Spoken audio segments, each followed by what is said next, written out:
Hey guys, my name is Sharad. I'm the host of the Recently podcast, and I'm super excited to have Mike Hambright on our Recently podcast for today. Mike, how are you doing? I'm good, Sharad. Thanks for having me here. Hey man, thank you so much for coming on the podcast, Mike. For those of us who live under a rock, why don't you tell us a little bit about yourself? Yeah, Mike Hambright. I've been a real estate investor since 2008 and flipped hundreds of houses in the Dallas market where I live. Over the years, things evolved from, just flipping houses to having a rental business to doing coaching to ultimately running one of the top masterminds in the country for professional real estate investors and providing marketing and lead gen services for a lot of top real estate investors. I've gotten into do a lot of large multifamily syndication stuff now personally. And so anyway, it's just evolved over time from flipping my first house to having my hand in a whole bunch of things. Yeah, basically, Mike, you're not doing anything, just sitting at home and chilling. Yeah, in Yeah, short. I don't know the problem is I don't know how to do that. So whenever a little gap of time opens up, which is rare, I find a way to cram something else in there, which is not I know. necessarily what you should do, but that is more often what I do, what I actually do. I know what you mean. So you said you started in 2008, is that correct? That's right. Yep. So depending on when the downturn happened, did you Yeah. start at the peak of the market or right at the bottom of the market? Well, so I'll say this: it hadn't bottomed yet, but it was during all that mess. And the reality and my wife and I have worked together for all this time as well. So we were intimately involved in the day to day, and she's a little bit more behind the scenes, but kind of the glue making everything happen. And we both were, I'll say, we were pretty smart folks getting into it, but in hindsight, we were pretty naive as to what was going on in the real estate world. So everybody thought we were crazy and we were running in. And so honestly, it wasn't planned this way at all. We both kind of got into this from losing jobs and found our way into real estate investing. But it was an amazing time to kind of get started. And we didn't plan it that way. It just worked out that way.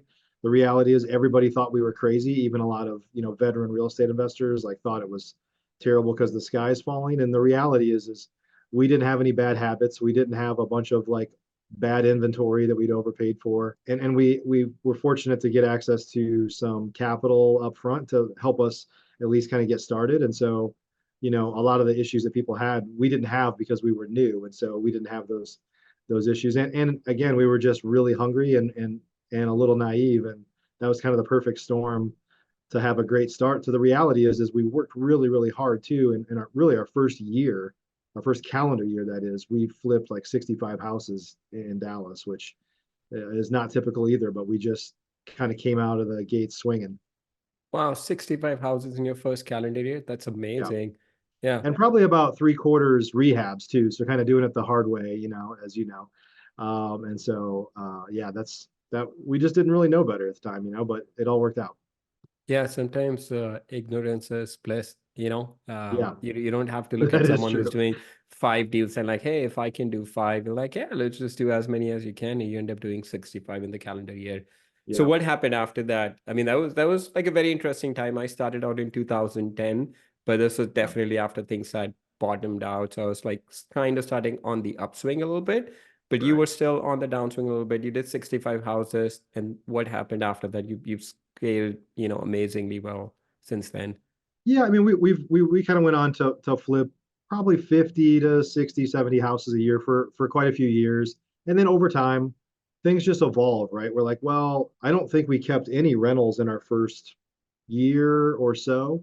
And then we started to keep some rentals. So we've got to start a rental company. And then after doing so many deals and trying to wholesale and we were wholesaling, every once in a while somebody's like, hey, can you coach me or teach me to do what you're doing? And so then next thing you know, I'm starting a coaching business. And so it just evolved from there. Like everything that I've done was like, it's easy to look back and just see like, it seemed like this was all planned out. Of course, there's a bunch of things that I've done that I don't do anymore because they were failures and I just stopped doing it. Right. But the reality is it was like just an answer to a problem I had at the time or that to an opportunity that came up because of where I was. And so I do a bunch of stuff now, and I know you do too, but it wasn't planned that way. It's just I just zigged and zagged and found my way and like, oh, here I am. Yeah, we might as well do this now too. And then in the process, again, stopped doing some things that we just either didn't enjoy or was more work than we thought or wasn't as big of an opportunity as we thought or whatever. But yeah, we kind of operated at that level for quite some time and then started to pull back and focus on other things. Yeah.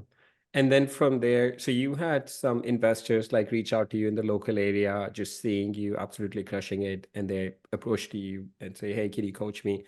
And Yep. then is that where the idea of investor fuel came from? Like, if you don't mind, just share a little bit about what investor Yeah. fuel is and Yeah. like what So you built Investor with. Fuel is a mastermind, but we've really honestly, this is kind of the first time I probably said it kind of publicly, is we've spent a lot of effort over the past many months kind of developing it more into like a scaling system. And we've been operating for about 6.5 years. We have hundreds of members across the country, people doing, from 10 deals and up, but we have lots of we have probably have 20 members that are doing 100 to 600 deals a year. So a lot of heavy hitters as well.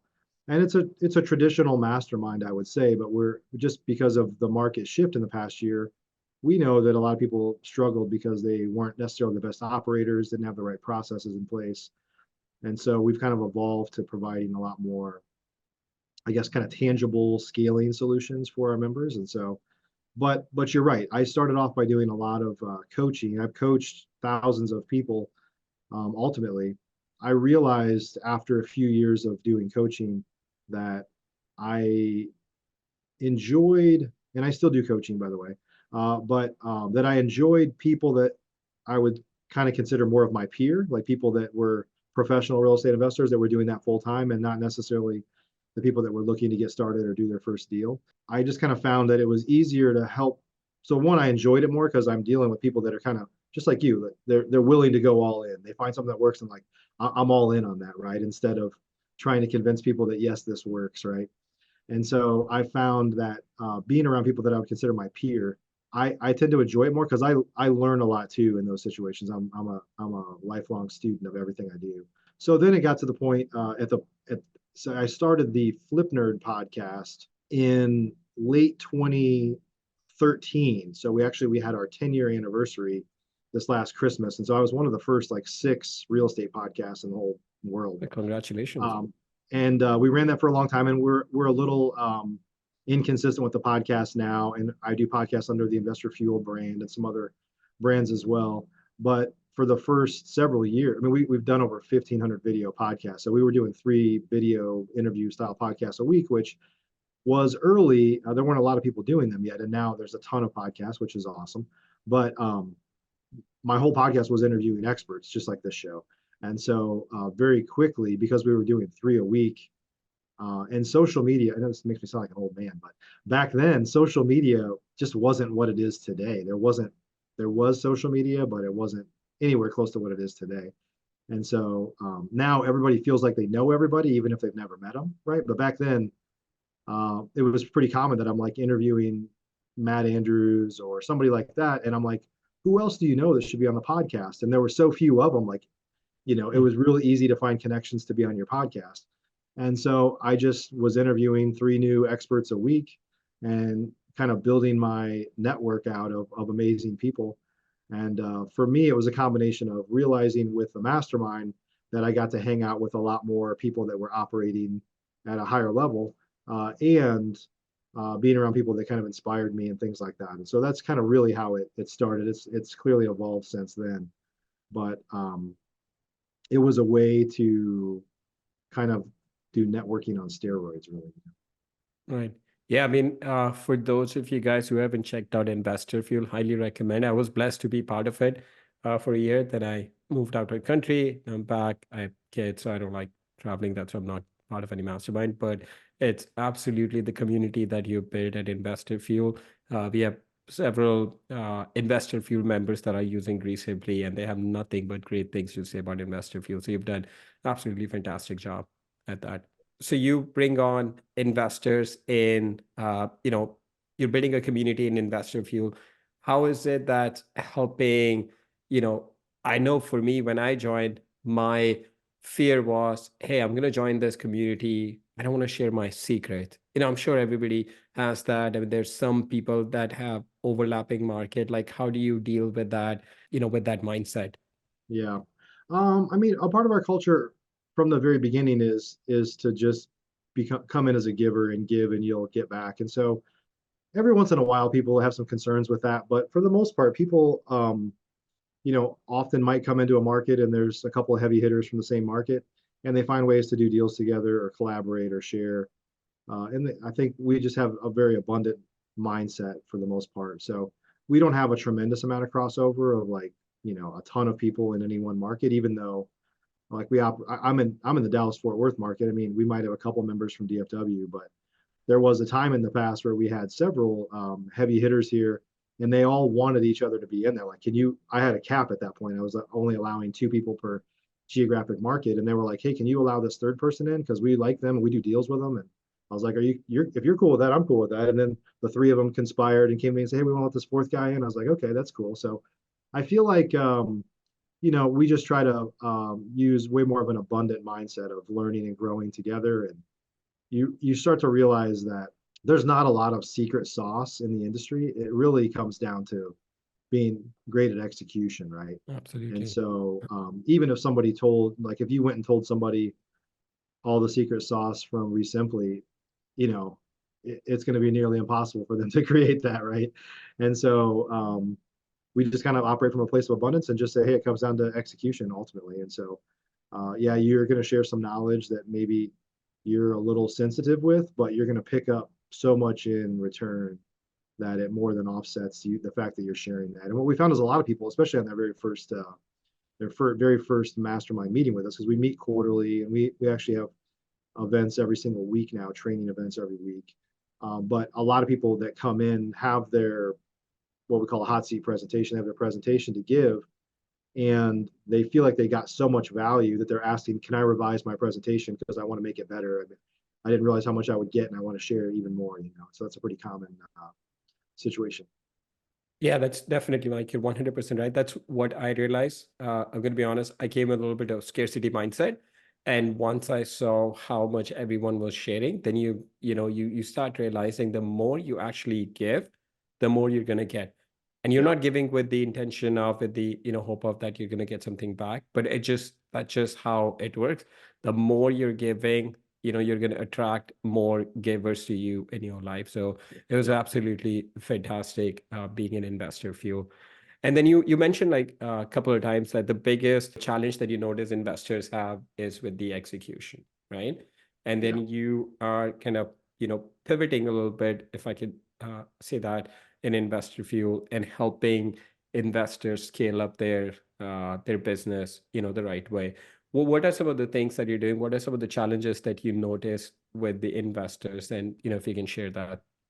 Yeah, I feel like a pretty common theme for people that are even doing, 30, 40, 50 plus deals a year is that they've hustled their way there, but they hit a ceiling.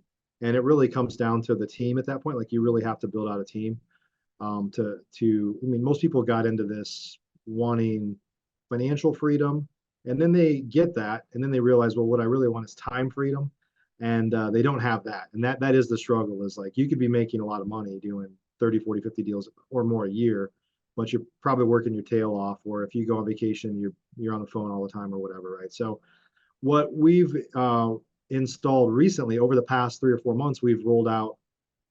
I have a book actually. It's sitting across the room, so I won't grab it. But the what we call the Investor Fuel OS, the operating system. And so, if you can imagine, essentially some similarities to EOS, but way more robust for our industry, and honestly, just way superior to that system. And it's very specific for real estate investors. So we have the operating system, and then we have quarterly and annual planning. We have accountability meetings every single month.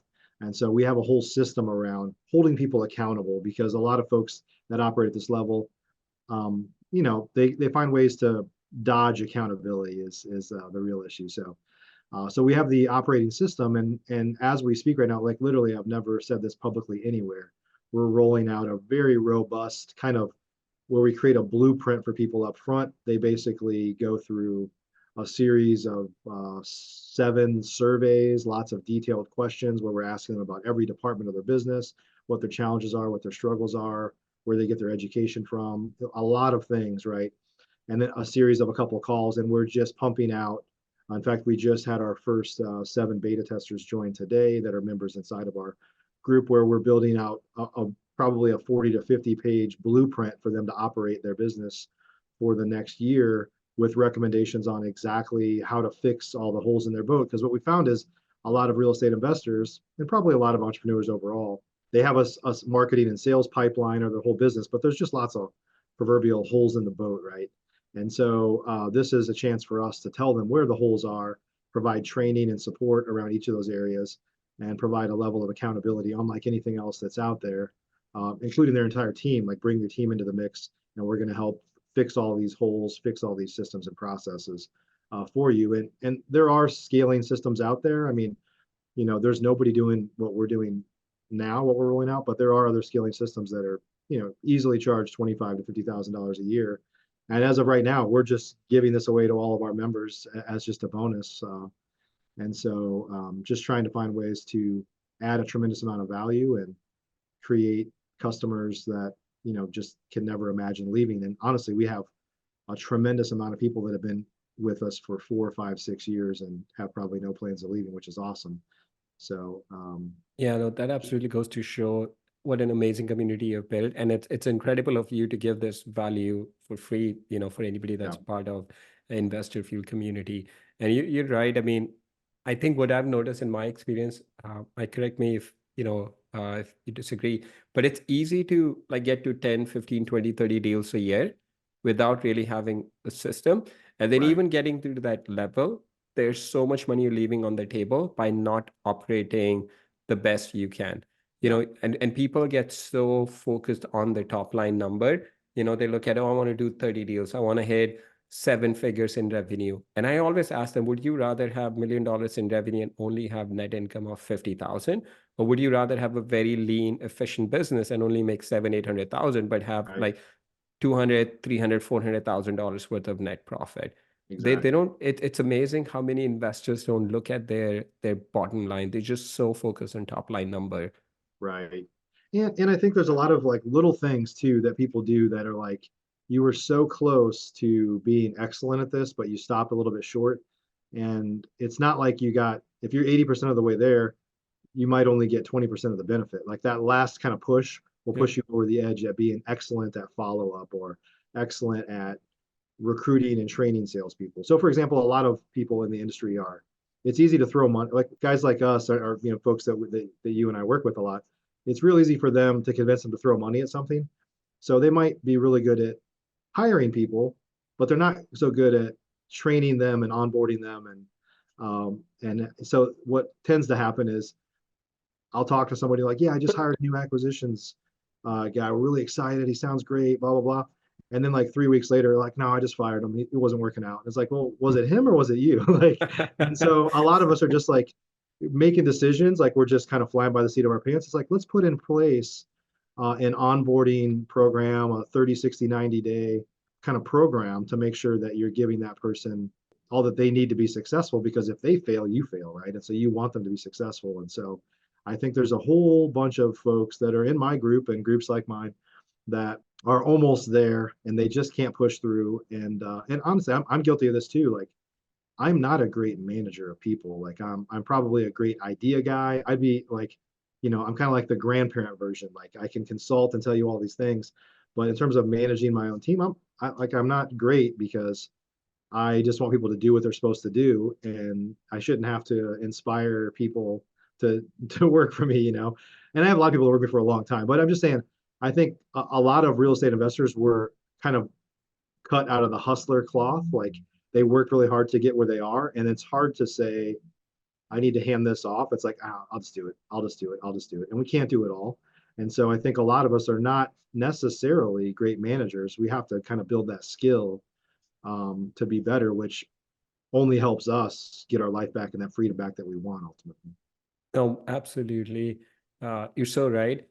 But as you're helping these investors, these hustlers, these type A personalities, you think they need to have an operating system first in place, or they need to have a person that can actually manage that operating Yeah. system?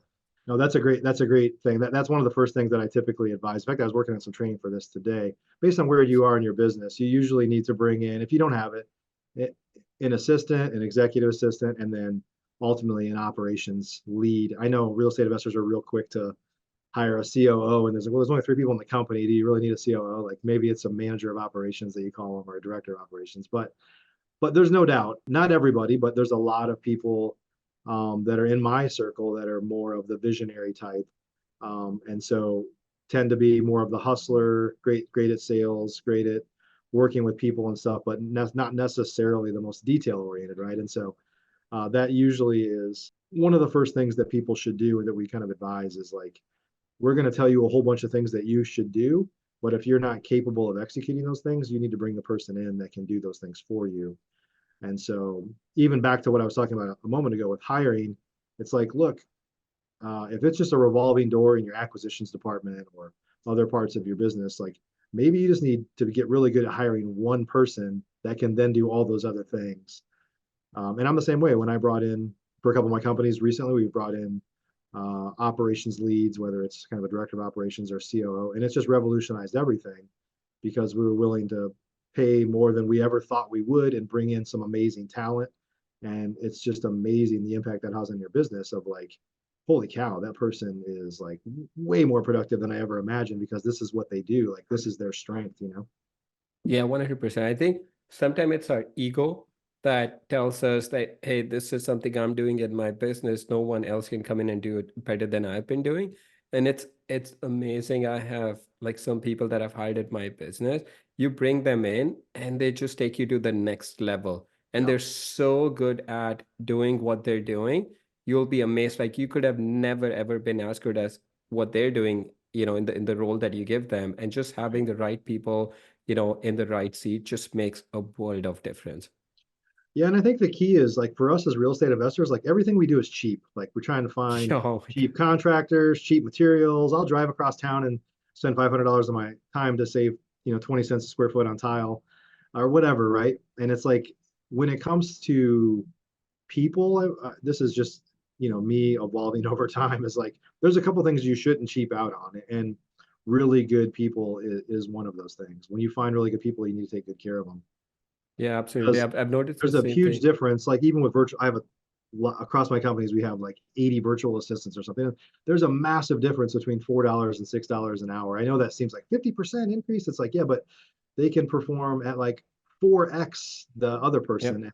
And it's that way at the executive level too. The person that you're going to get for, 80 to 100,000 might be like three times better than the person that you would get for 50,000. And so, Yeah. And um, they feel more bought in. That's another thing. Like we have right, VAs that we're paying, we pay them $6 or more right, per hour. And they are so bought in because they right. feel like they're being valued and they want to stay, they stay committed. Yeah. Yeah, and then especially when you look at VAs in real estate, it's just so you go to Upwork or any of these, platforms and you see their resume. They've been with this investor for 2, 3 months, then another investor, and then you start thinking about just our industry. It's just so easy. That's one thing. I think real estate investing is probably the only industry that I can think of where you don't need any qualification. You don't even need a business card. You can just say, "Hey, I'm a real estate investor." If I have my parents or my in-laws visiting from India and they say, "Hey, I'm a real estate investor," there's no way I can like argue with them. They cannot say I'm a real estate agent, I'm an insurance broker, this and that, because I can say, Mhm. okay, do you have, license and education for that? But real estate investor, it's just so easy. And like so many Yeah. people just watch a YouTube video, get all excited, start up, hire a VA, and then a month or two later, they don't get anything. They're like, oh yeah, this business sucks, I don't want to do this anymore. Right. Yeah. No, there's a lot of that for sure. Yeah. So, Mike, you also have another company that does a lot of marketing for other investors, right? Yeah. What have you noticed the last year and a half has been very interesting. What have you noticed in last year and a half? What's been working? What's not working? If you can tell us about the other company that you have that does marketing Yeah. for So other investors. Investor Machine is our marketing company where we have kind of white glove done for you lead generation for professional investors, and we're really a data company. So we have about there's probably about 75 or 80 people on our team, and literally 60 of those are data analysts, data miners, data scientists, developers that build our software and maintain it to help us to analyze stuff. So we're doing some things that nobody's doing. We don't have a whole lot of time to talk about that today. But in terms of your question of like, what am I seeing that's different? I feel like more than ever, like one of the challenges over the past year and a half with the downturn in the market is people that would have a tendency to try, just like we talk about people, they have a tendency to try a channel, and like I did it for a month or two and they quit. And it's like, no, like you got to play the long game, right? The way that lead gen works, and this isn't just through us, it's through any channels that you use. You really need to stick with the channel for a minimum of 6 months. So consider that we're advertising to people that have been distressed. I mean, you bought tons of houses too. I mean, we're dealing with people that have been distressed for years and sometimes decades, like many decades, right? And so it just took like enough issues building up, another health issue, another financial issue, or whatever, to be the straw that broke the camel's back. And so you can't advertise to people that have been distressed for years or decades for a month or two and expect it to work, because they will be ready. They're just not ready yet, right? And so we tend to give up really fast. And some of it is us as entrepreneurs trying to be frugal. I tried this and it didn't work. I tried this and it didn't work. We want to check the box. I think some of it is this a kind of immediate gratification culture that we live in, is like, I want to be able to have something I want to buy and I want it to show up tomorrow morning from Amazon, which I'm guilty of. Every day at my house is like Amazon Christmas, right? So I'm guilty of that, right? But that's just not how marketing works in any industry, and certainly real estate investing, is we're going after people that you need to keep tapping on their shoulder for as long as it takes. Once you know they're distressed, or once you know there's a possibility there, is to keep going all in. The other thing is, and I'm pushing hard on really trying to get people to understand ROAS, return on ad spend, which is kind of ROI on your advertising spend, instead of cost per click or cost per lead. Like cost per lead ultimately doesn't matter at all. And it's like on Facebook. It's like, did I get likes or views on a video or whatever? It's like, that's just a Those are vanity. vanity numbers. It's Yeah. a vanity metric, and it has nothing to do Yeah. with how much money you put in the bank. And so, to give you an example of, we know, because we've looked across hundreds of real estate investors that we serve in Investor Machine, that the typical profit margin on an inbound lead, which is direct mail, SEO, pay per click, is 200 to 300% higher than outbound texting and cold calling. So there's a lot of people pulling back on texting and cold calling for obvious reasons. But all along, we've known that the return on somebody contacting you and raising their hand, the conversion cycle is way faster, and they have a tendency to just be a way better lead than somebody that said, "Sure, I'd be interested in an offer." So not only is the ROAS, the ROI on that advertising, way higher for inbound leads versus outbound, that cost per lead, like for example, texting and cold calling have some of the cheapest cost per leads that there are, but it takes you way more leads to convert that person into a deal, and they tended to not be the most motivated person in the first place, so the margins tend to be lower overall. And so, for example, just like you said, gave the example, would you be willing to have a cost per lead of 5 times higher if it converts in a fraction of the time and the profit is triple? It's like, yeah, right.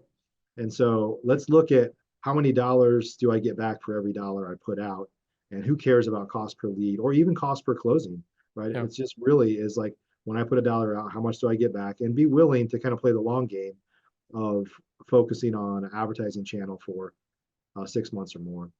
And so just really, I'm trying to help push as much as I can. And I have obviously some vested interest in this, but if other people don't win, I can't win either. Our companies can't win either, is like helping people kind of grow up and just think bigger than the way they've been operating. Because if you can't scale your business up, it's not just like, I want to scale it up so I can get a Ferrari or a Lambo. It's like, scale it up so you have more profit to replace yourself in your business and buy back your time. I mean, that's what we all really want, is more time.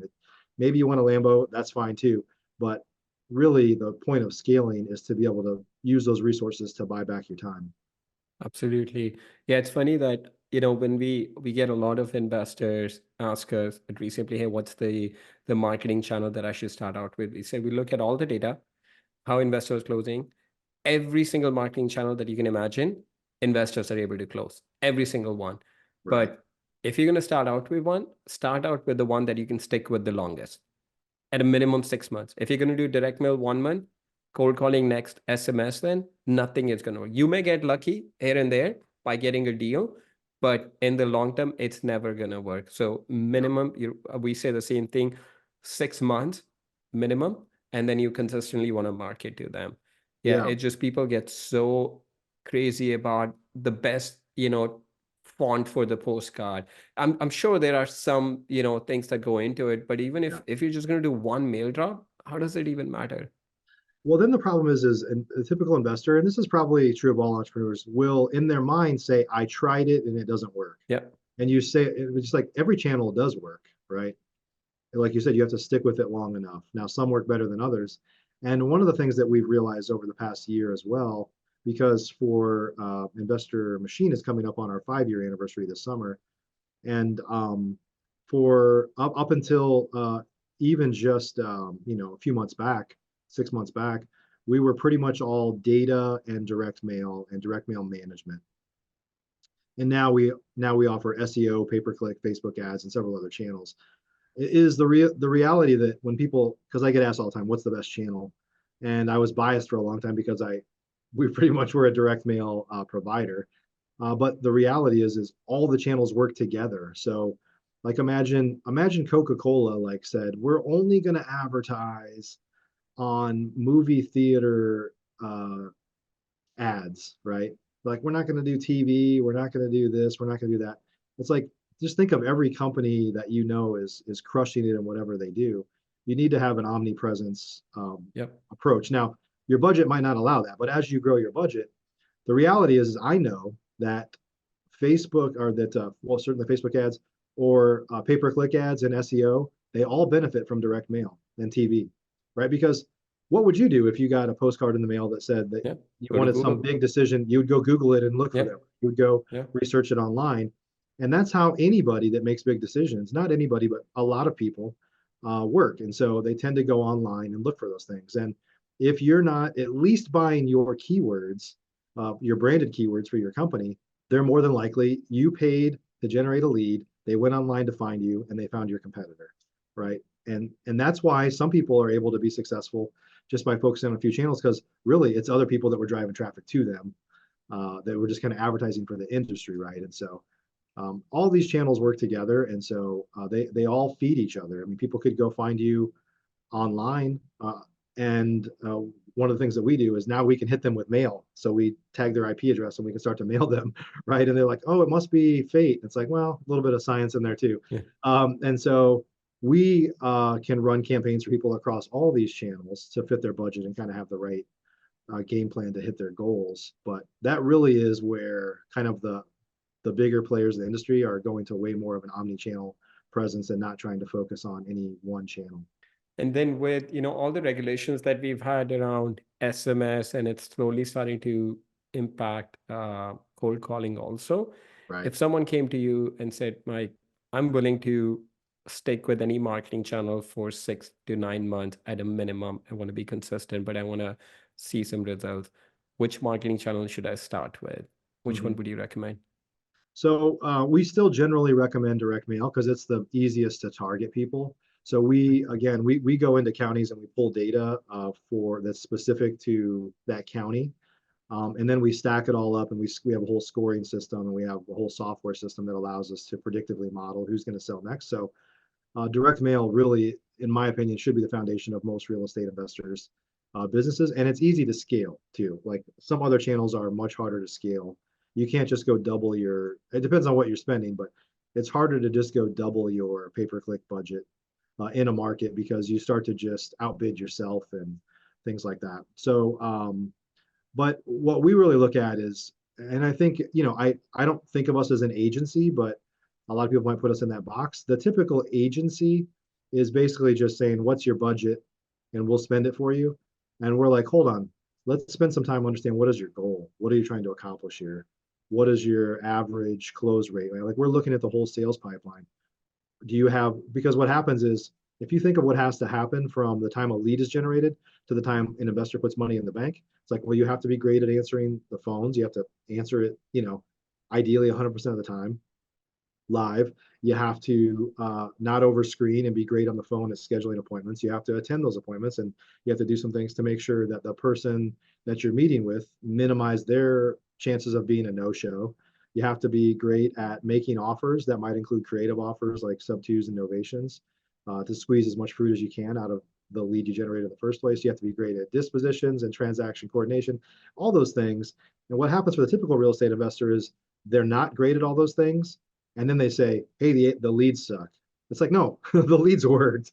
You just Right. had a bunch of holes in your pipeline that allowed it to not work. And then so sometimes if you can fix all those issues, which is where we're going now, is helping our customers fix all these issues and be better prepared for that.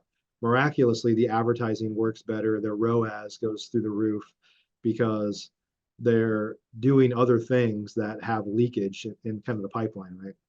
And so, but back to your point, I think direct mail really should be the foundation. And the problem is not all lists are equal, not even close. And not all creative is equal, not even close. A lot of people are looking at vanity metrics like what's my response rate? And we actually track this nationwide now for hundreds of customers. So we know that some of our mail pieces that we use, like check letters is a big one. So they have the highest response rate, but they're like number 6 on our list in terms of a positive outcome. Because a lot of people, just like a few years ago, people would call from the Google Street View because there's a Google picture of the house on there. It gets a high response rate, but that doesn't necessarily Yeah. turn out to have the highest ROAS of other pieces that we mail. And we can actually see that across all of our customers nationwide and tell our customers like, hey, I know you don't like this one, but this one is the highest performer across the country. And we have some, insights from that because we're a data company. But from there, I think people should kind of build up on adding layering in pay-per-click. If you can afford to, because it's more of a long-term play, is spending some money on SEO and things that will kind of help you kind of widen your moat over time and help you build up a solid, repeatable business every single month. Yeah, I agree. I mean, that's what we tell investors also. If you don't have any bias towards cold calling, SMS, or like, any other marketing channel, just go with direct mail and just make sure you stick with it at least for 6 months. Yeah. And then you said that not all lists are the same. Do you want to settle the debate on what's the best list investors should start with? So it's all of them. Like we know that, like for example, the list that everybody wants is tell me the list of people that are going to sell their house at 50% of ARV tomorrow, right? Like, but nobody has that. And so we go pull about 40 different data points in a market and we score those. So a probate has a score that's of a certain level, mowing lien, recent divorce, arrest records. We look at lots of different data that we kind of do list stacking on steroids. So some of the softwares out there, not to knock anything, some of the softwares will just figure out how many lists a lead is on, and we actually weight them based on Right. the importance of the list. And so, you know, if there's recently been a probate filed at that address, and then somebody is 2 years behind on taxes, and something else just happened there, we know that the combination of all those things together is really what tells the story. And so now here's an interesting thing, back to us knowing across hundreds of customers of exactly what mail paces are working. We actually now have data that every single month we can look and see all the houses that sold to an investor in every market where we operate, which is hundreds of markets across the country. And we can see exactly what sold and what the data points tied to that were. So now we can weight a probate differently in Jacksonville, Florida than Dallas, Texas, because we know the propensity of a probate in Dallas might be higher than in Jacksonville, where they say Florida is heaven's doorstep. So lots of probate activity happening in Florida, but it doesn't necessarily drive sales activity as much as it might in Dallas. So now we can take individual data points, score them differently across every county in the country based off of what's actually happened in the recent 6 months. Yeah, Mike, that's incredible to have. That's what I love, when I talk to someone like you, it's just making decisions based on data. Yeah, Too many investors just making decisions based on gut. yeah, There's for just sure. spend all this money out. They're like, hey, I'm making money, so it's working. Just keep doing more of it. But like, Yep. do you even need to spend money on this marketing that you're doing? Or if you cut back, you might actually end up making more money on it. And it's unbelievable. I'm sure you come across many investors like this doing really high volume, 40, 50 deals, seven-figure revenue, but they're not making any money. Yeah. It's incredible. Yeah. Yep. Yeah, but thank you for sharing this. All right, moving on to the next segment. What do you do for fun other than starting businesses? I love to travel. We travel a lot. We do a lot of amazing things. Actually, it's always been a part of I guess in my adult life, it's always been something that my wife and I love to do is travel all over the world. And then over the past few years, we've kind of integrated that into our mastermind as well. So now we do we call them fuel retreats for Investor Fuel. So we took a group of our members to Iceland for New Year's here just a couple months back. We have a It's trip this amazing. year to Munich, Germany for Oktoberfest. We go to Cabo usually once a year. And so we've kind of integrated in the mastermind. And because the reality is the mastermind is a business for me, but it's also where a lot of my customers are some of my best friends in the world. Like it's just like the people that I want to hang out with, right? And so we kind of do business and we do life together too. It's So we do amazing. a lot of travel. We love to kind of explore and see new things. And so my wife has way more hobbies than me. Mine is mostly breaking businesses or starting new businesses, but travel is a big one for us. Cool. What's the most fun place you've been to? I was just seeing some kind of Facebook. I mean, there's a lot of amazing things that we've been fortunate to do over the years, but like Facebook memories is kind of cool because you can see like, oh, this Yeah, day 5 years ago. So 5 years ago, literally as we speak right now, was our first time that we went to Yellowstone in the winter, snowmobiling and dog sledding in Yellowstone, which is really cool. And I've been back a few more times since then. But that's one of those things that kind of creates a lot of memories of just, being like 10 feet away from a couple of wild buffalo and some really cool stuff. And so sometimes it's not necessarily the place you go, but the things you do or the memories you create while you're there. So absolutely. since I just saw that popping up in my memories, I'll say Yellowstone in the winter, snowmobiling in the park, and you can dog sled nearby has been pretty cool. Cool. Yeah, that sounds like a lot of fun. And Mike, what's the book that has had the biggest impact in your life? It could be a business book, personal book, or one of each. Yeah. One that I just finished up reading recently is Dan Martell's Buy Back Your Time. And so Oh, yeah. I was talking about that earlier on the podcast. I really feel like a lot of business owners get stuck in hustle mode and they can't really kind of, get their way out of it because they've done everything up to that point, and you have to find a way to be able to buy back your time, which is to scale your business typically. And so that's so literally it's called Buy Back Your Time by Dan Martell. Yeah, no, it's a great book. Final question. If you could spend a day with anyone, dead or alive, who would you want to spend the day with and why? I'll say from an inspirational, standpoint, probably Elon Musk. He's fucking crazy, but super inspiring to just kind of take on some of the biggest challenges that we've ever seen and done some amazing things. So Yeah, I don't know and what the make it seem conversation would real. be like because I know he's a little quirky and weird. Maybe I am too, but it'd be cool to spend a day with Elon. Absolutely. Hi, Mike. What's the best way for someone to connect with you and just learn a little bit more about kind of what you're doing? Yeah. So I'm probably more active than I should be on Facebook. So you can track me down there. And then the businesses we talked about, Investor Fuel, you can go to investorfuel.com or investormachine.com to learn more. And you can book calls to either one of those if you want to talk to our team and see if there's some ways that we might be able to help you out. We'll absolutely put those links in the show notes. I thank you so much, Mike. This has been incredible. Thank you so much for sharing all the wealth of knowledge you have. Great to see you and thanks for the opportunity. Thank you.